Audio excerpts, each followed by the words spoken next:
Des années avaient passé depuis le jour où Mamadou avait pris l'avion pour l'Europe. De Yopougon à Paris, en passant par les terrains d'entraînement et les petits boulots du soir, il avait tout donné. Mais la route vers les étoiles n'était pas faite de buts et de stades remplis. Après une blessure grave, le rêve de devenir footballeur professionnel s'était envolé. Il avait dû réapprendre à rêver autrement. Mamadou avait poursuivi ses études avec la même rage de vaincre qu'il avait hérité de sa mère. Il avait obtenu un diplôme de lettres, puis un master. Il était devenu professeur de français dans un lycée parisien, respecté par ses élèves, admiré par ses collègues, et silencieusement animé par une seule mission, honorer celle qui lui avait tout donné sans rien attendre. Salimata, elle, était restée à Abidjan. Son magasin de pagnes prospérait. Les femmes venaient de toute la ville pour acheter chez Madame Sali, comme on l'appelait maintenant avec respect. Elle était devenue un exemple dans le quartier, une femme forte, droite, que rien n'avait brisée.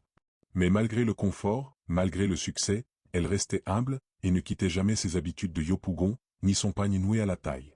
Un matin de juillet, Mamadou l'appela en visioconférence. « Maman, je veux que tu viennes vivre avec moi en France. »« Non mon fils. Mon combat, c'était ici. Ma vie est ici. Alors je vais t'amener la France, ici. » 3 mois plus tard, une immense surprise attendait Salimata. Un agent immobilier lui remit des clés, au cœur de Cocody-en-Grès, dans une ruelle calme bordée de flamboyants. Devant elle, une villa moderne à étages, peinte en blanc cassé, avec jardin, grande cour cimentée, et portail automatique. 2 voitures neuves l'attendaient, une berline noire et une petite citadine bleue. Mamadou avait tout prévu, même les rideaux. « Ce n'est pas pour effacer ton passé, maman. C'est pour honorer tout ce que tu as traversé.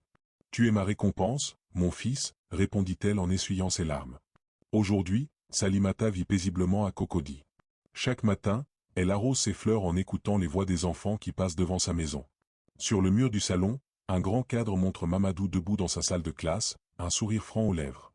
Elle ne parle plus jamais de tonton Bakary, ni de la cour poussiéreuse de Yopougon. Mais dans son regard, il y a toute l'histoire d'une femme qu'on croyait perdue, et qui s'est reconstruite pierre après pierre, jusqu'à bâtir un empire silencieux de dignité. Tu as vu? Malgré tout ce qu'elle a traversé, Salimata est restée debout.